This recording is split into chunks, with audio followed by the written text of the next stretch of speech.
Seigneur et Sauveur Jésus-Christ vous bénisse. Nous avons vu tantôt le thème de l'autel et on a développé ce que c'est que l'autel. On a aussi vu comment nous sommes véritablement influencés négativement pour l'autel satanique. On a donc dit que l'autel satanique retenait les bénédictions, l'autel satanique bloquait les bénédictions et l'autel satanique est un élément qui est à la base des échecs, des blocages. Et nous avons dit combien de fois il était important pour le peuple de Dieu de comprendre que tant que tu es lié à l'autel, il est difficile de pouvoir bénéficier des bénédictions liées à la terre. Je ne parle pas du salut. Le salut en Jésus-Christ est irrévocable. Celui qui a Jésus-Christ, il a la vie éternelle. Celui qui reçoit le Seigneur véritablement, il a la vie éternelle. À ce niveau, il n'y a pas de problème. Mais je veux parler des bénédictions liées à la terre. Et c'est là que je voudrais ce soir qu'on en revienne. Comment véritablement être délivré de ces autels sataniques pour que nous puissions véritablement voir la gloire de Dieu dans nos vies. Alléluia. Alléluia. Laisse-moi te dire, bien-aimé, que pour ce qui est de la délivrance liée à l'autel, oui, comparativement à la délivrance liée aux fondements simples, aux liens ancestraux, aux possessions démoniaques, aux alliances qui peuvent se briser au niveau donc de l'église, au niveau de base, mais pour l'autel, il s'agit d'aller à un niveau beaucoup plus stratégique. Et cela est important.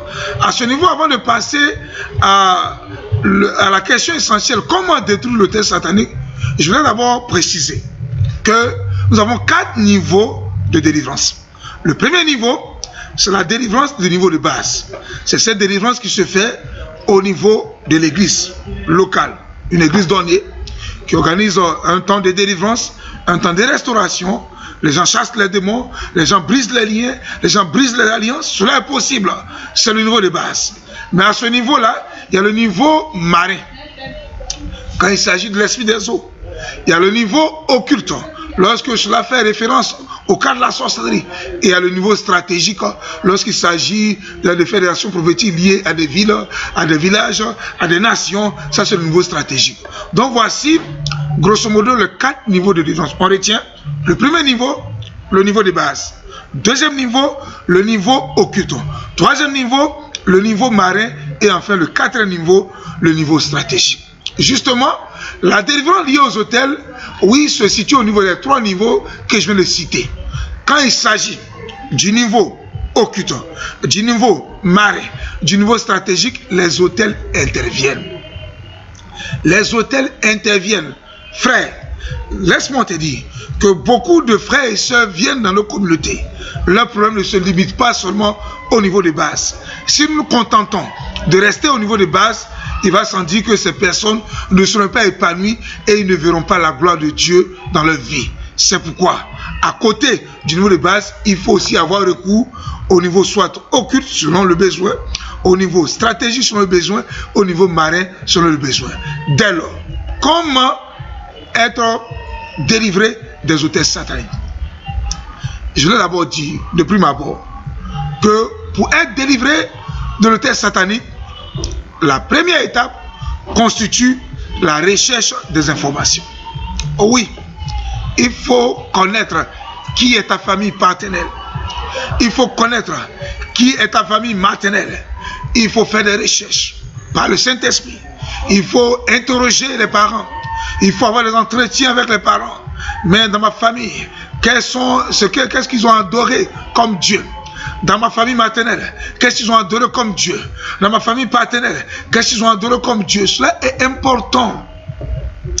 Cela est d'une importance capitale. Parce que dans l'action prophétique de restauration des fondements, il est impossible de faire une action prophétique liée à la restauration des fondements tant qu'on n'a pas la vraie information.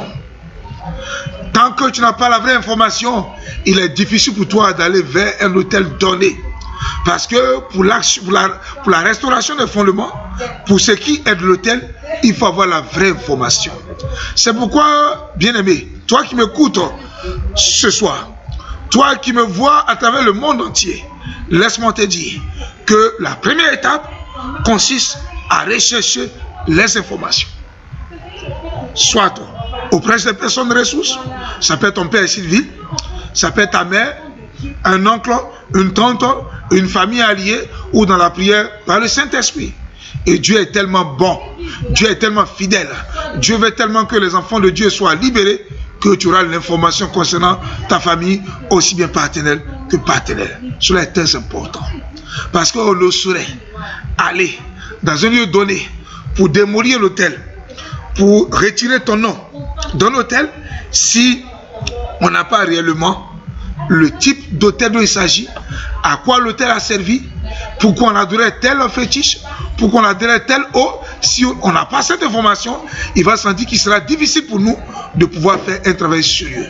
C'est pourquoi, lorsque tu prends la décision d'aller soit démolir un autel ou retirer ton nom d'un autel, laisse-moi te dire que ce sont les deux actions qu'on peut mener quand il s'agit des autels. Soit on démolit l'autel, ou soit on retire ton nom de l'autel. On va vous expliquer un peu plus devant pourquoi ces deux actions sont différentes. Mais retenez déjà que pour la restauration des fondements liés aux autels sataniques, il faut d'abord rechercher l'information. Il faut rechercher l'information. C'est capital. Il faut rechercher l'information. C'est important. Il faut aller à la recherche de l'information. Et la deuxième étape qui est fondamentale, qui est même déterminante, c'est la repentance d'identification. Retiens très bien, la repentance d'identification. Pourquoi? Lorsque nos parents péchaient, en fait, nous étions spirituellement dans leur rein. La Bible déclare que Lévi, Abraham a payé la dîme des dîmes à Melchisédek. Mais la Bible déclare que Lévi, qui était dans les reins d'Abraham, a aussi payé la dîme. Cela veut dire quoi? Cela veut dire que lorsque un parent donné dans ta lignée allait s'arrêter sur une eau pour adorer une eau, sur le plan spirituel et virtuel, tu étais dans son rein. Donc tu es aussi coupable, comme cet ancêtre qui allait s'arrêter sur cette eau pour adorer. Tu es aussi coupable, comme ce grand-père qui allait s'arrêter sur cette eau pour adorer. Tu es aussi coupable. Je vais prendre un exemple simple pour que tu comprennes. De toi à moi. Lorsque Adam et Ève péchaient, est-ce que nous étions vivants? Mais oui, le monde entier était dans les reins d'Adam et d'Ève. C'est pourquoi aujourd'hui, nous mourons physiquement. Aujourd'hui, les femmes accouchent avec douleur. Oui, le monde entier était dans les reins.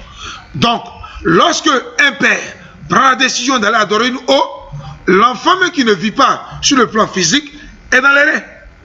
Donc l'enfant aussi participe à cette adoration de l'eau.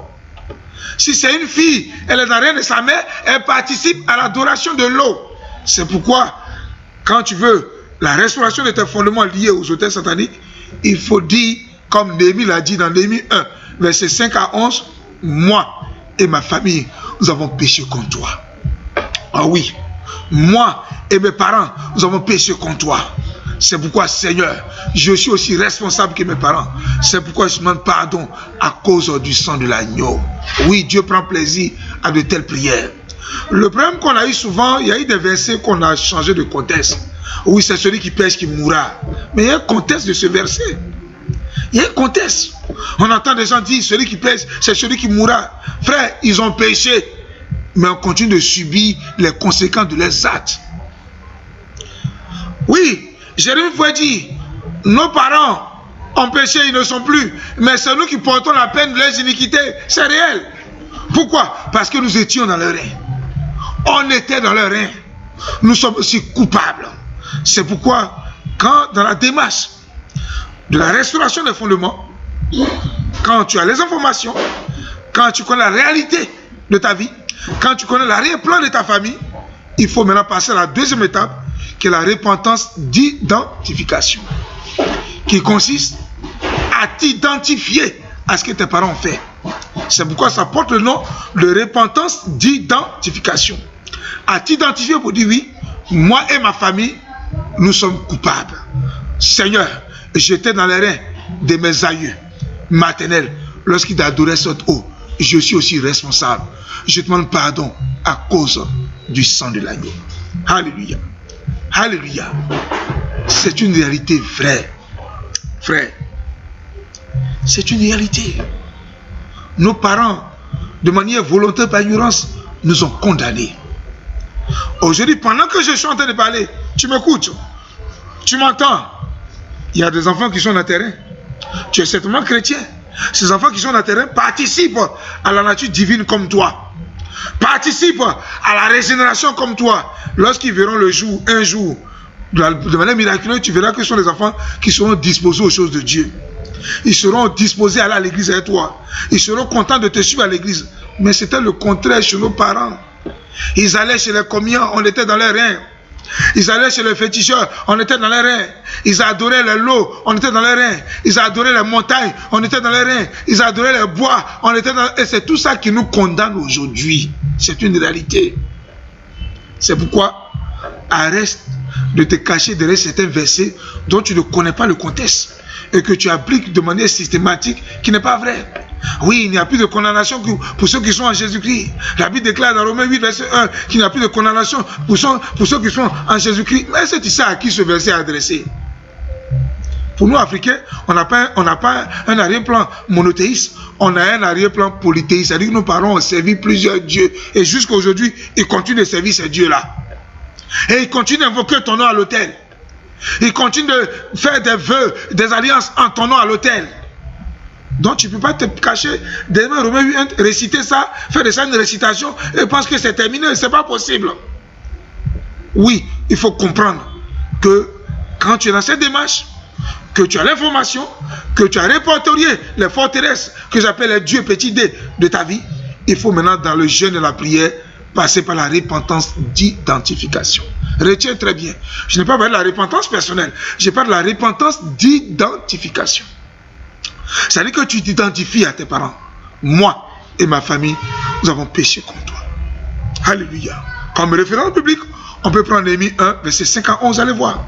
Néhémie a pris conscience de ce que les portes de Jérusalem étaient endeuillées. Que Jérusalem était dans la tristesse. Il est resté triste. Il était chanson chez le roi. Il était serviteur chez le roi. Et il a pris un temps de jeûne de prière parce qu'il avait le fardeau de reconstruire les murailles de Jérusalem qui étaient en feu. Et il a pris un temps de jeûne. Et il s'est mis à se repentir en s'identifiant à son peuple, le peuple d'Israël. Et il a dit, moi et mes parents, nous avons péché contre toi, Dieu. C'est pourquoi aujourd'hui nous sommes esclaves. C'est pourquoi aujourd'hui nous sommes oppressés. Nous avons péché contre toi. Mais comme tu es un Dieu de miséricorde, un Dieu de compassion, aie pitié de moi et que je trouve grâce aux yeux de ce roi-là afin qu'il me permette de me laisser aller pour reconstruire les murailles de Jérusalem. C'est ça qu'on appelle la repentance d'identification. Frère, cela est très important. Ne te dissocie pas de ce que tes parents ont fait. Ne te détache pas de ce que ta famille a fait. Quand ta famille pratiquait la sorcellerie dans le village, tu étais dans les reins. Tu es aussi sorcier comme eux. Quand ta famille pratiquait le vaudou, tu étais dans les reins. Tu as aussi pratiqué le vaudou comme eux. Ne te dissocie pas. C'est une réalité spirituelle. Et tu verras que les mêmes choses qui arrivent à tes parents, les mêmes choses te poursuivent, quoique étant chrétien. Si tu étais aussi innocent, mais pourquoi les mêmes choses t'arrivent? Si tu étais aussi vierge, excuse-moi de l'expression, pourquoi les mêmes choses t'arrivent? Si tu étais aussi sans tâche, pourquoi les mêmes choses t'arrivent? Mais sur le plan spirituel, tu es aussi coupable. C'est pourquoi la deuxième étape, il faut passer par la repentance d'identification. Je rappelle à ceux qui me suivent que nous sommes dans la stratégie de la délivrance concernant les autels sataniques. Nous sommes en train de montrer les étapes de la délivrance. On a parlé d'abord des informations. Et nous sommes à la deuxième étape, la repentance d'identification. Bien sûr, d'un temps de jeûne et de prière. Alléluia. Et après là, on passe à la troisième étape. Et la troisième étape, j'intitule ça l'étape du renoncement. Retiens bien, l'étape du renoncement. Oui, à ce niveau, il faut renoncer. Il faut déclarer que tu ne te reconnais plus dans les promesses, dans les vœux, dans les pactes, dans les alliances qui ont été tissées avant, pendant ta naissance et après ta naissance. Oui, tu ne te reconnais plus. Pourquoi? La Bible déclare dans Colossiens 2, verset 14 que Jésus-Christ a effacé l'acte dont les décisions nous condamnaient en les clouant à la croix. Oui, Lorsque tu seras au niveau préparatoire, où tu seras devant l'autel en train de parler, il faut que tu déclares de manière, comme un exemple donné, je donne l'exemple, moi, X, à partir d'aujourd'hui, je déclare que je ne me reconnais plus dans les vœux, dans les engagements, dans les promesses qui ont été faites à l'autel de l'eau, avant ma naissance, pendant ma naissance et après ma naissance, au nom de Jésus-Christ. Par conséquent, j'annule toutes les décisions, les vœux, les pactes qui jusque-là me concernent au nom de Jésus-Christ. Quand tu seras en train de déclarer ces choses, c'est maintenant que Colossiens 2,14 qu'on aime réciter sans comprendre le fond, va s'appliquer maintenant à ta vie sur le plan spirituel. Le sang de l'agneau va maintenant aller sur le plan spirituel pour aller à l'autel. Et parce qu'à l'autel se trouve ce qu'on appelle l'archive satanique, dans lequel se trouve le nom de ceux qui sont invoqués à l'autel et les décrets ou les arrêtés qui condamnent ces personnes. Donc pendant que tu vas renoncer aux vœux, aux alliances, aux pactes, sur le plan spirituel, le sang de l'agneau va effacer ton nom et va effacer les décrets et les arrêtés qui te condamnaient. Donc le dossier sera maintenant vierge. Alléluia. Alléluia. Voilà le travail spirituel qui se fait pendant que tu sens te renoncer. C'est important. Qu'est-ce qui se passe? Quand ce n'est pas le cas et que Dieu te bénit, Satan brandit ton dossier. N'oubliez pas qu'on appelle l'accusateur. C'est quelqu'un, il nous accuse constamment devant Dieu. Donc lorsque la bénédiction pointe, Satan brandit le dossier. Kwaku Kofi firmait. Voilà, ses parents m'ont adoré. Ils m'ont dit qu'il ne doit pas se marier. Il ne doit pas avoir l'argent. Voici le décret. Dieu, Firmé n'est pas encore venu dire qu'il n'est plus concerné. Donc Seigneur, tu peux le bénir. Parce que sa bénédiction dépend de moi. Oui, Dieu, tu es un Dieu de justice. Et regarde-moi bien. Toi qui me suis, n'oublions pas que notre ennemi s'appelle Lucifer. On n'a pas dit Satan, c'est-à-dire ennemi de, opposé à. C'est quelqu'un qui connaît le principe de la bénédiction de Dieu. C'est quelqu'un qui connaît le principe du fonctionnement de Dieu. Il sait comment Dieu bénit. Il sait que c'est un Dieu qui bénit sur la base de la justice. C'est un Dieu qui bénit sur la base de l'alliance. Il le sait. C'est vous, c'est les chrétiens de lui qui font semblant d'ignorer. Sinon Satan le sait. C'est pourquoi il brandit le dossier pour dire non, telle soeur, elle ne peut pas se marier. Parce qu'il a dit que son mariage dépend de moi. Mais lorsque cette soeur aura la révélation des autels et de la stratégie de délivrance et qu'elle va se rendre à l'autel en faisant les prières de renoncement, vous allez voir que sur le plan spirituel, Satan n'aura plus une archive pour brandir contre ces soeurs-là et Dieu pourra la bénir désormais. Alléluia. C'est de ça qu'il s'agit. Les prières de renoncement. Renoncer aux vœux. Renoncer aux alliances. Renoncer aux engagements. Renoncer aux promesses qui ont été faites. Oui, devant l'autel, avant ta naissance, pendant ta naissance, même après ta naissance, tout ce qui a été déclaré te concernant, dit au démon territorial dont il s'agit, dit au démon zonal, parce que l'autel, il s'agit d'un démon zonal ou d'un démon territorial. Dis que tu ne te sens plus concerné. Tu ne te sens plus concerné. Le démon entend.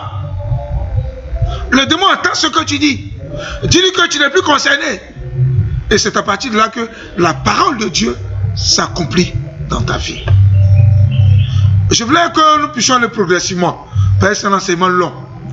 Et cela nécessite une évolution, pas rapide, mais une évolution lente, pour que nous puissions comprendre le sens de ma démarche. Parce que ma volonté, c'est que le peuple africain soit libéré. Ma volonté, c'est que le peuple ivoirien soit libéré, le peuple togolais soit libéré, que les chrétiens africains soient libérés, parce qu'on a des fondements, on a des racines, on a pactisé avec le diable. Et c'est ce qui nous fatigue aujourd'hui. Retenons que pour la délivrance liée aux autels, les 3 premières étapes, rechercher les informations.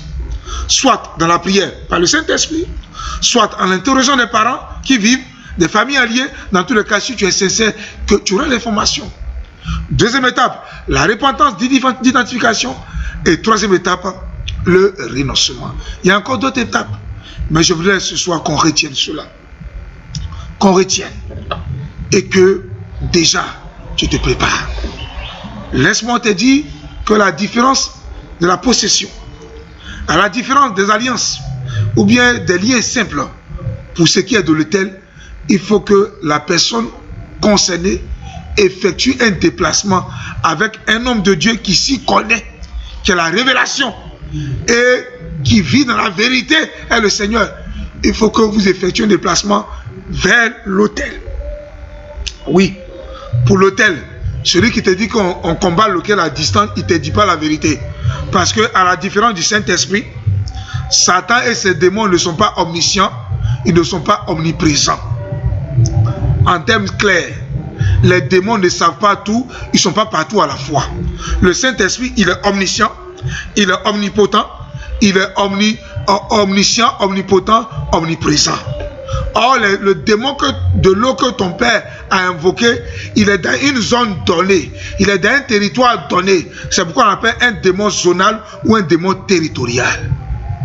Et c'est celui qui tient ton dossier dans ses mains. C'est celui qui tient l'original des dossiers dans ses mains. Donc c'est vers lui que tu vas. Si tu effectues le témoin pour aller en ce lieu où le pacte a été tissé, où l'alliance a été établie, où les vœux ont été faits, tu vas vers là-bas. Parce qu'il s'agit d'un démon zonal ou territorial. Celui qui te dit que tu es aux États-Unis, tu peux détruire des démons en Côte d'Ivoire, il ne te dit pas la vérité. Pour cela, tu es obligé de venir en Côte d'Ivoire. C'est ici que se trouve l'hôtel. Tu es obligé de venir et qu'on puisse aller là-bas. Alléluia.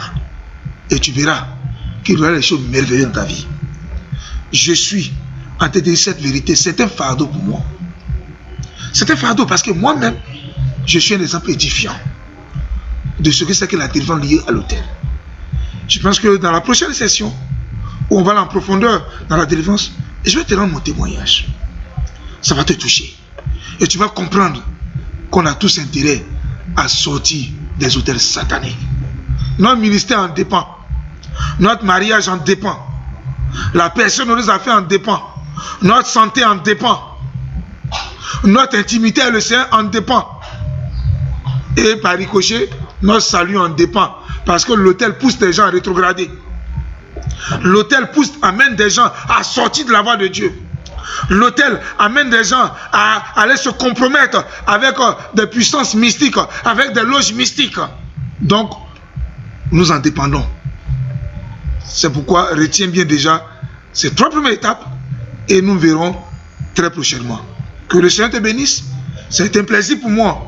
Je te donne quelques de ces enseignements, mais on continue. Et nous restons à votre disposition pour vous aider où que vous soyez, parce que nous travaillons pour le Seigneur et nous sommes là pour vous aider, pour que vous soyez libérés et que l'église de Dieu soit solide. Que Dieu vous bénisse. Shalom.